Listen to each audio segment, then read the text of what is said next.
It's a vibe. I know you're impressed with me. I can tell by the way that you look at me. Yeah, I'm amazing. I'm leaving the game with the same ones I came with. I'd rather be paid. I don't need to be famous. When I'm in the ring, they say I'm a ringer. Spin your head like an hour when I sing a sing. When you let them in, they go to hate you when you miss them. Welcome on in, everybody, to a My Take, Your Take Mets podcast.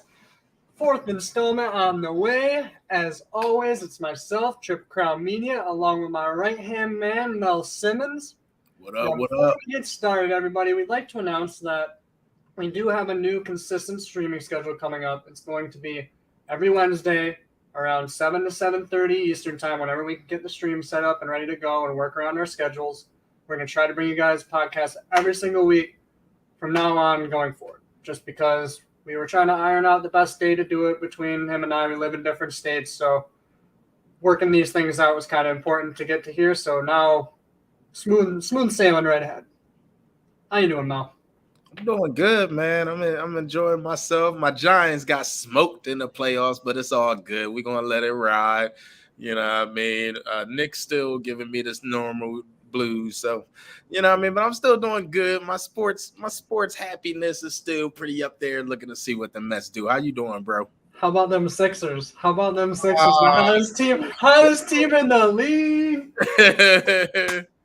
And there's the blasphemy that this guy lives in New York. I know. And it's so funny, bro, because I hate Eagles fans. I hate the Eagles so much. And so it's just ironic, like the content creators that I follow for my Sixers, dude. I cannot listen to them when it comes to baseball or football. I got to turn it off every single time. What you think about the Empire State Building lighting up green for the Eagles? It bothered me, but like, They had it predetermined before the playoffs even started. That's the one thing. Like, it's annoying as a New Yorker, but if I wasn't a New Yorker, I wouldn't care.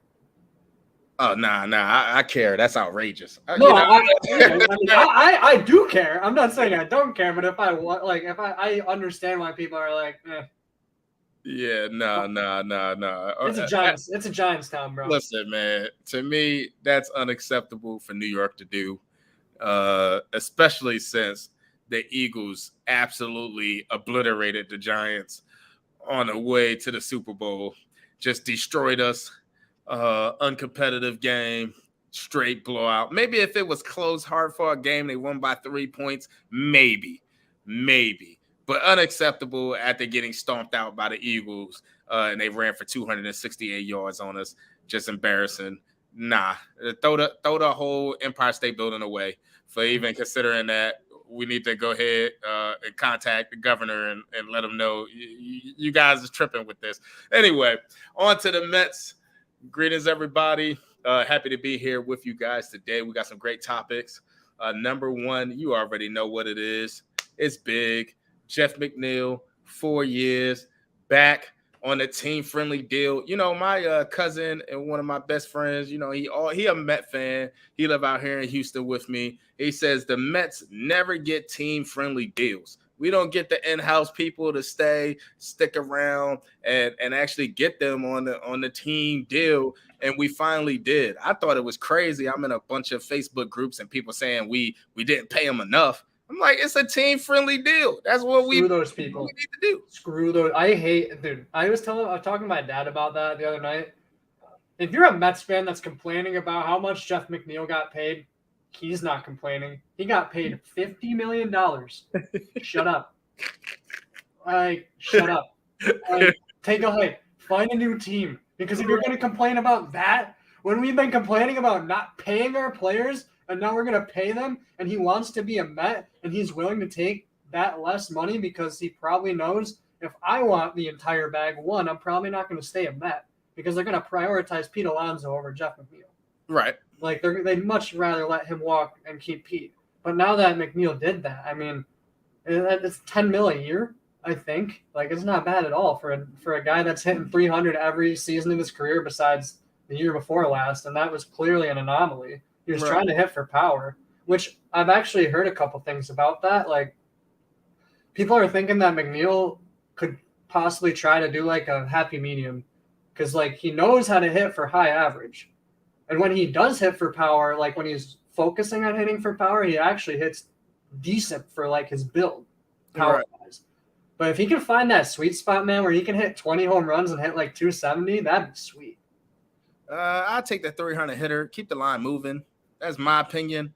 I think in baseball we get too much focus on the power, but I think the Mets focus too little on the power. So, you talk about the happy median. You can't be lower middle of the pack in home runs like we were last season, but you don't necessarily have to be top 5 either, right?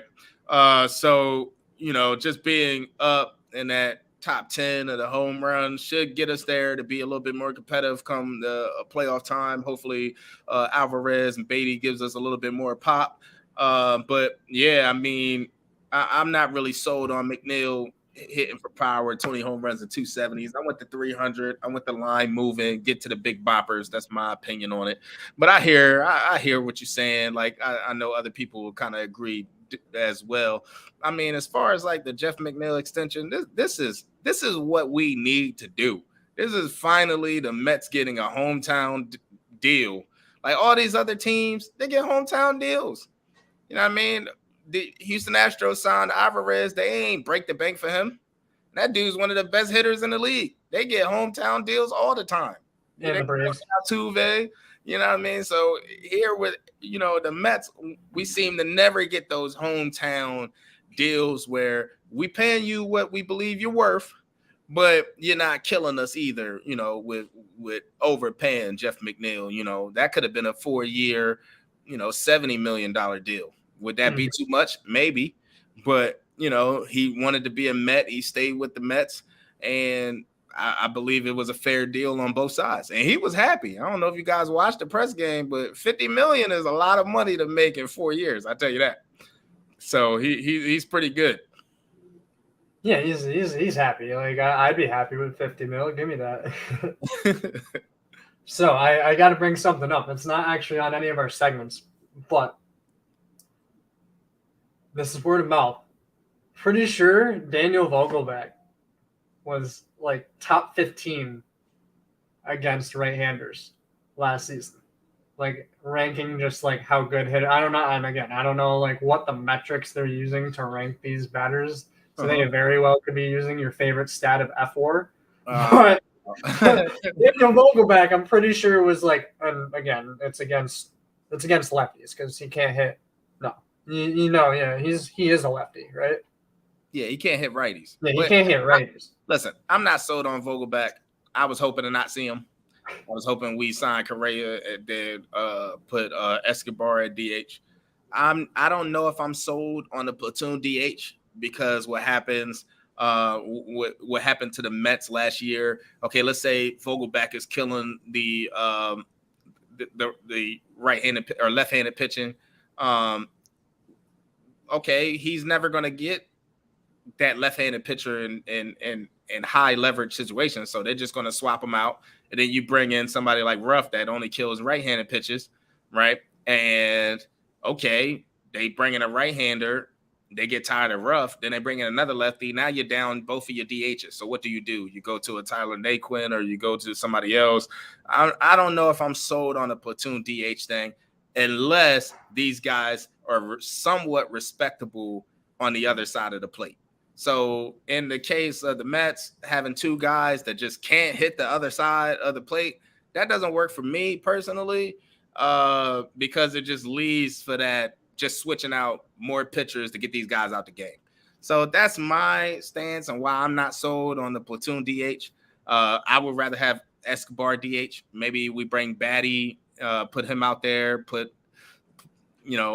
bring up Alvarez, see what Batty can do at third base, put Cannon in left field, and let Escobar DH. That's my opinion.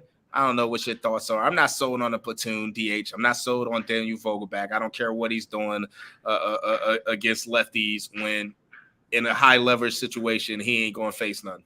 They're going to take him out the game, and we're going to be bringing in Ruff. See, for me, I don't like how many pure DHs we have on the team. I don't like that Vogelback's not versatile. I don't like that Darren Ruff's not versatile. I don't like players that can only hit from one side of the plate and can't do anything in the field defensively. And then also add on top of that, suck running the bases. Yeah. That's like Vogelback, like good dude personality wise, and like not, in my opinion, not as bad as you make him out to be, but he's not what I want either. He's not. I think we failed at the deadline last year in regards to what we actually like. I don't think, unless for some reason that collapse doesn't happen at the end of the year, I don't think no matter what move we make at the deadline, that's going to put us over the top and make us win a World Series. That's just me personally. The Mets got a World Series contending team now. I mean, they do. Young guys come in and perform. I think they're going to have to go to the young guys, Beatty, Alvarez. We're going to have to see what they can do. Potentially Ronnie, potentially. We're going to have to see what these young guys can do and go out there and play. But like I said, man, Met fans kill me when I say I'm not sold on Vogelback. He kills left-handed pitchers, Mel. He kills left-handed pitchers. I'm like, yo, man, game on the line, bottom of the 8th inning, Daniel Vogelback come up. Is he seeing a left-handed pitcher? Yes or no? Even if he is or isn't, I don't remember that game. I don't know who we were playing against. I don't know if it was the Braves or what. It was an important game. It was the 9th inning. We had a guy on base, and Vogelback's supposed to be known for his eye. He took 2 right down the plate, and the 3rd was strike 3. Oh, like, yeah. How are you going to be the great eye guy and then take 2 right down the middle of the plate in the 9th inning? Well, I mean, I had the same problem with him. He seemed to have a heavy bat during clutch situations. But even besides the point, if he is hitting and he's hitting well in a high leverage situation, we fighting for the division, that guy's not seeing no lefty. No. Okay, they're gonna bring in a righty, and then what? You got to bring in Ruff. Nah, what I mean. So that's what I'm saying. Now, Ruff has historically been good. So maybe this was just some type of anomaly. I know the Mets were saying that this was an anomaly. He's going to snap back, and they believe in him. That could be true. But even still, you bring him in the game, he get that hit. Then the next time he up the bat, they swapping out the pitcher again. It's just a way that's what was happening to the Mets last year, if you guys remember, with these DHs, where they was taking them out the game, forcing Buck to make a lot of decisions, and it didn't really pan out for us that well. On to the next. Oh, I'm sorry. Go ahead. He screams to me just to DH Jason Bay, like he can't play in New York. I don't want to go that far with Ruff. Nah. Jason Bay, I hate Jason Bay. Even to this day, bro. I was 10 years old when Jason Bay was a Met, and I hate Jason Bay with all I am. Yeah. Okay. So here, segment 2, we got the shift versus the Mets. Now, the Mets themselves haven't really been a heavy shift team up until recently, but teams that we've been playing against primarily have been. Like, we've kind of been one of the later, we've been one of the teams to get into advanced analytics later than others.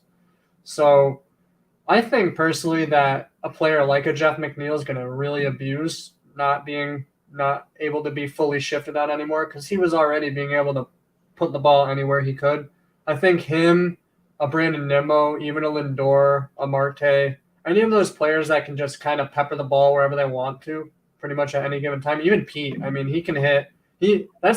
Also, just not to get sidetracked, but Pete, over the last year and a half, his eye and just like being a complete hitter has gotten so much better compared to his first 2 years. Like, he was so undisciplined, it felt like, at the plate compared to now. And like, he's still chasing that high, like in that Braves series, he was chasing the high heat still. And that's the one area he's got to work on. But other than that, man, like he's improved so much. And I think that this team can really take advantage of the shift not being a factor anymore. Well, I mean, it remains to be seen what the Mets going to do. I'm sure everybody in the league is saying the same thing, that, they think that, the hitting is going to get better with these new shift rules. We have to see how it's going to work. I mean, we had some guys that hit for pretty good averages. Marte, Mcniel, of course. Pete did. So, Lindor, his average started to get up. So, I mean, we'll see what these guys do.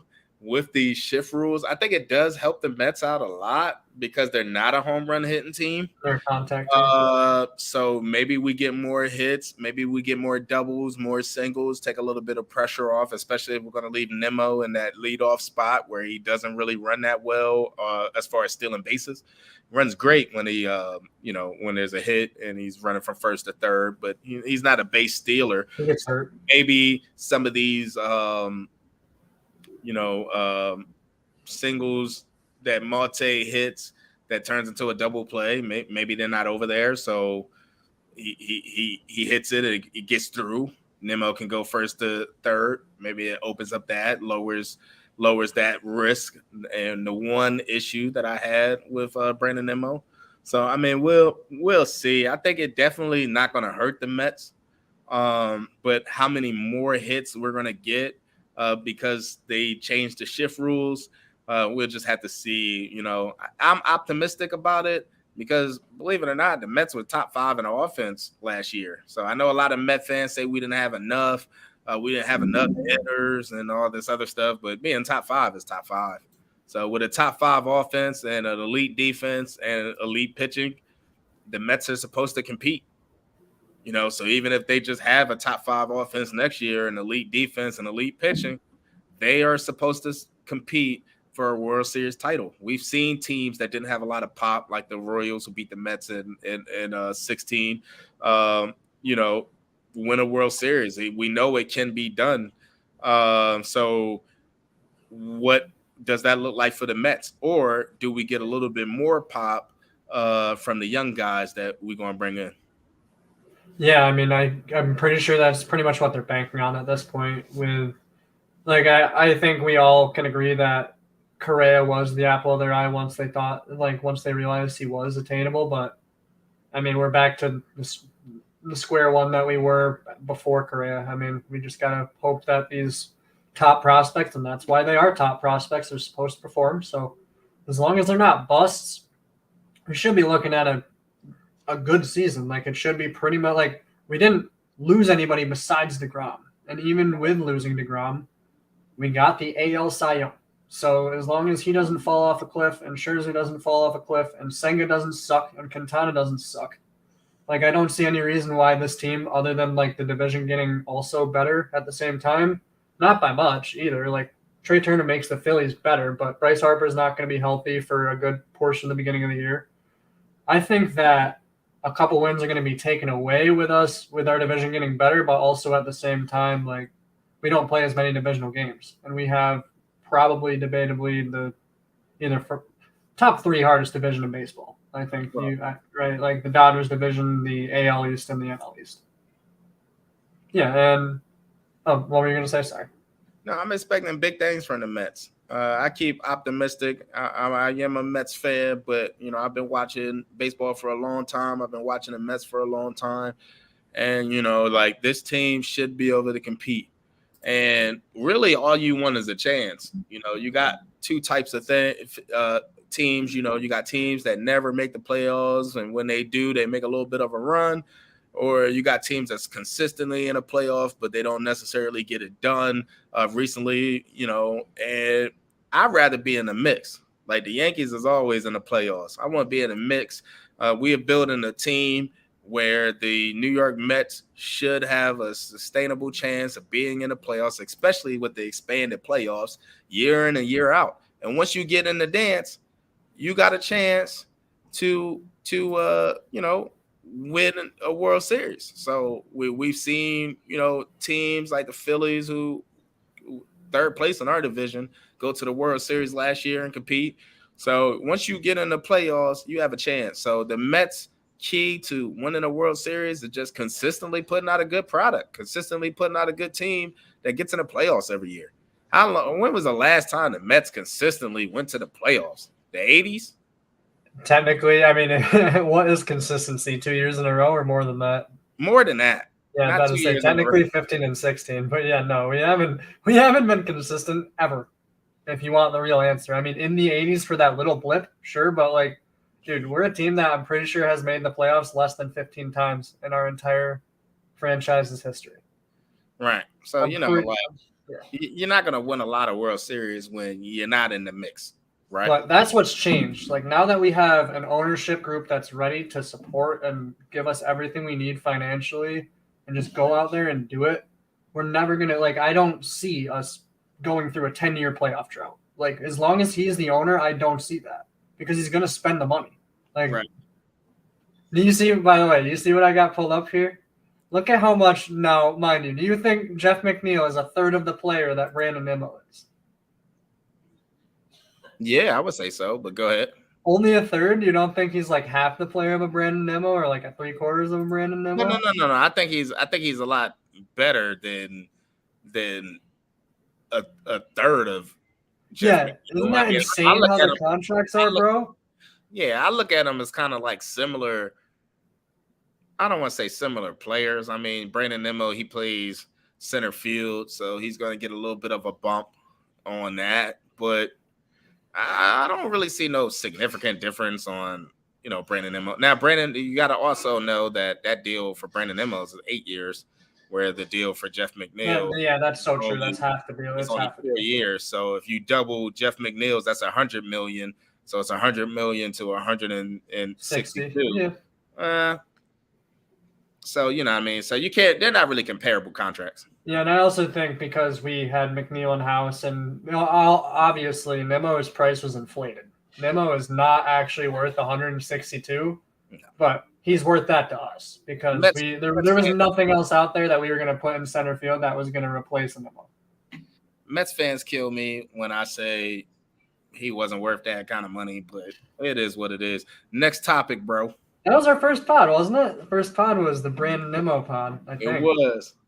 Big apple of the year. Who do I feel is going to be the best player on the team?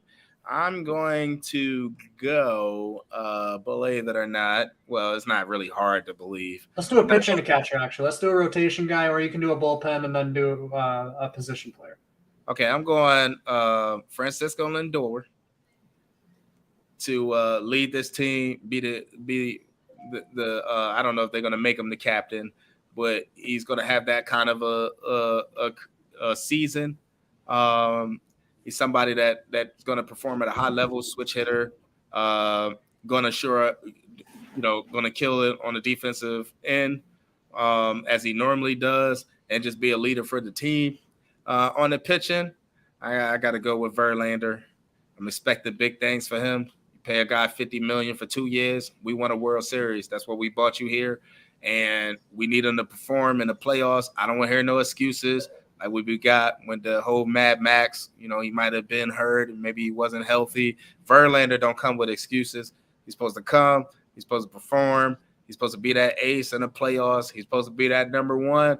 And paying two guys $50 million a pop or $40 million a pop, we need these guys to produce. So I'm going Verlander, and then you already know what it is for the closer. I mean, for the bullpen, it's going to be Diaz. If Diaz is 90% of what he was last year, the Mets got a legitimate chance of making a deep run. I mean, this guy was just lights out last year. So if he's anywhere near what he was last year, then the Mets got a legitimate chance. And if I'm going overall, who I think is the best, going to have the biggest impact, I'm going to go Diaz. I can envision Diaz closing it out Game 6 of the World Series, 1-2-3, bottom of the ninth, just closing it out for bringing it home for the Mets. That's my guy.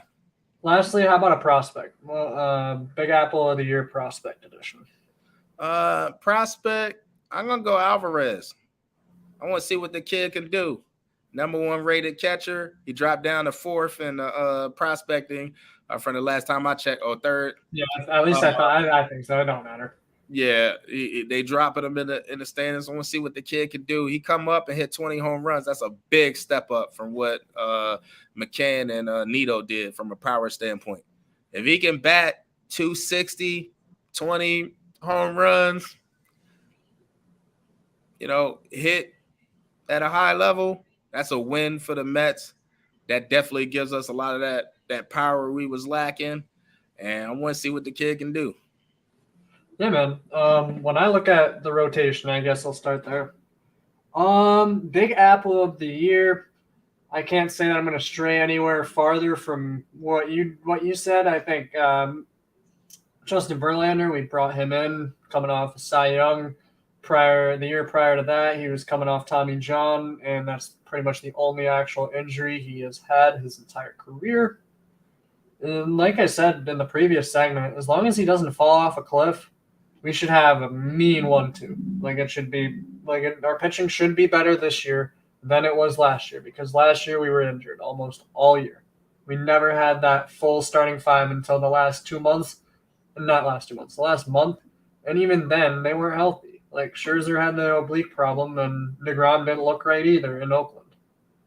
I think, so to end that off, I think Verlander for Big Apple of the Year for the rotation. For the lineup itself, I'm going to go with my guy Big Meat Pete, because he knows he wants to get paid. He gonna get the bag either mid-season or in the off-season, I think, because I don't think they want to have a Brandon Nimmo type of situation. I think they want to pay their guys that they know that they want to pay before it's too late. So, yeah, you don't get a Brandon Nimmo or an Aaron Judge where you got to wait until they get the max money they can from everywhere else, and then they're like, hey, pay me. So I think Pete's a great pick for Big Apple of the Year. I think that with him learning how to hit like as an overall all-around hitter, I think that's just going to keep building as he progresses as a player. He's only getting better and better each season, in my opinion. So I think for the batting lineup, I think Pete. For the closing rotation, I think Diaz is unanimous. I'm pretty sure. I mean, maybe Robertson. He was a good acquisition, I think. And for Big Apple, for our prospects, I'm actually going to go with Beatty, because I think Beatty, with Escobar, with his struggles, and also, like, we have 3 catchers. We actually have 2. But even with Alvarez being rated number 1, he still has more blocking him from getting into that everyday catcher's role. I could see Beatty, if he has a really good spring training, he could be our starting third baseman day one. I mean, I don't think Escobar earned anything. I think one good month doesn't lock you in a third base position, especially when you have a prospect that's in the top 10, 15 on most lists. So I think Brett Beatty is a good pick for my Big Apple of the Year. Okay, yeah. Good choices. Fourth topic. Fix the green screen. There we go. Most improved player. All right. Now, for my most improved player, let's see here. I am going to go Canna. If they're going to leave Canna out there in left field, and they're not going to do what I suggest, which is make him the 4th outfielder. If they're going to leave him out there and he gets consistent at bats, I mean, we got to remember when he was getting the consistent at bats before they bought in the Taylor Naquins and the Ruffs and everything else, he did pretty well. He had a really hot month. Maybe he can produce if he's an everyday player and becomes that most improved, because you already got to take, Lindor and you the players that are already good, you can't really. Yeah, so I almost said Vogelback, but I'm not sold on dude. I know Met fans is high on him. They keep talking about this killing right-handed pitching. He got skinny. Oh well, maybe if he got a little skinnier, maybe the base was he can run a little better. Maybe take the bat off his shoulder. But no, I mean, listen, that's a tough one for me. I'm gonna go Canna. That if he's out there as an everyday left fielder, that we're gonna need him to give us 270. Be a consistent hitter, 270 plus 15 home runs, somewhere around there. Yeah. He's gonna have to produce for us, and maybe he gets 15 or 20 home runs, bats 270. I'll take that. I mean, that'd be pretty good for him. and if we can get that out of him, then maybe we be justified leaving him out there in third and left field. For me, I think for most improved player, I don't think Escobar can have, like, besides that last month, I don't think he can have a worse season unless he even more falls off a cliff than like he did last season. But yeah, I think Escobar for me is going to be my pick. I think he's more of the happy medium of what we saw. I don't think he's nearly as bad as what he did for the first 3-4 months, and I don't think he's even close to what he did in September. Right. I think that by the end of the season, Escobar should be not even platooning, but like I'm hoping by the end of the season, Beatty's playing third base. Mauricio hopefully is our fourth outfielder, or Canna's our fourth outfielder because Mauricio improved like that and he's up there. And Alvarez and Escobar are platoon DHs because Alvarez is hitting. That's my dream scenario for going into the postseason. Because like a Dodgers and just all those teams that you look at and you look at their entire lineup and you're like, damn, like that's complete. And then even their fourth outfielders, like, damn, like that's kind of what an Escobar is. Like most teams don't have an Escobar coming off their bench. Like he's damn good for somebody platooning or just coming off the bench, being an extra infielder kind of guy. I agree. I mean, if Ronnie can come out and play left field, put him out there. I'm not sold on Marcana. Marcana, to me, should be the fourth outfielder, and that was what was going to happen if we had Correa. That's what made me so excited about that because he's a really good fourth outfielder. Yeah, dude, he'd be an awesome. Yeah. You know, he'd be really, really good, and that would have just completely took this Daniel Vogelback and Darren Ruff deal out of the table.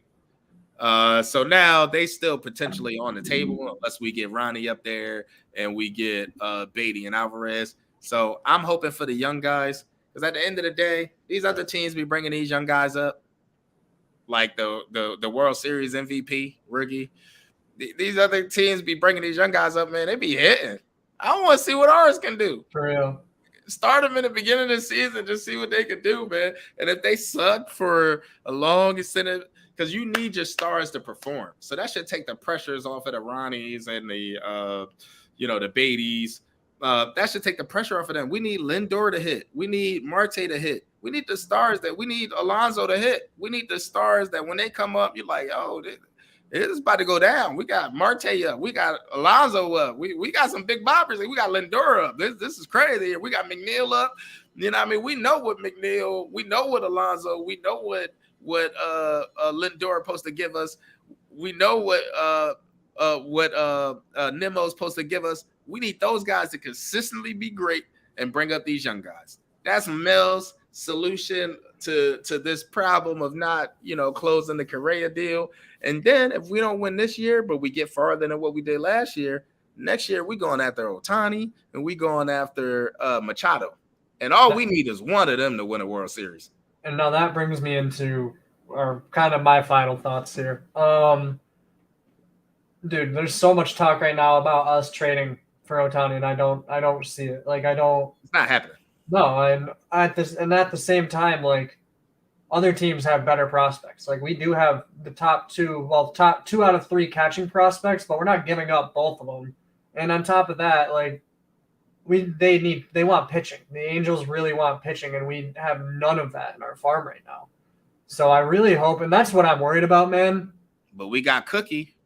And we do. We got that other dude that we just got from the Cardinals. I'll let both of them go for Ohtani. So here's what I'll let both of them go and Brett Beatty. Oh, yeah. I would too. And I'd send them over there for Ohtani. I'd give them Beatty. They can't have Escobar if we give them Beatty. But I give them Beatty. If they want the Escobars and Darren Ruffs, they can have them. I'd give them Cookie, and I'd give them that other dude from St. Louis. Jose Quintana. Yeah, Quintana, and then I'd get Ohtani. But it's not happening. One, it's not happening because that dude's hitting free agent. He won $500 million. That's what I hope. That's what I'm worried about, man. My biggest fear is that the Dodgers are going to give up their entire farm to get not their entire farm, but like they'll throw as many prospects as the Angels will take to get Ohtani, and that's really going to bother me if we don't even get the chance to bid for him.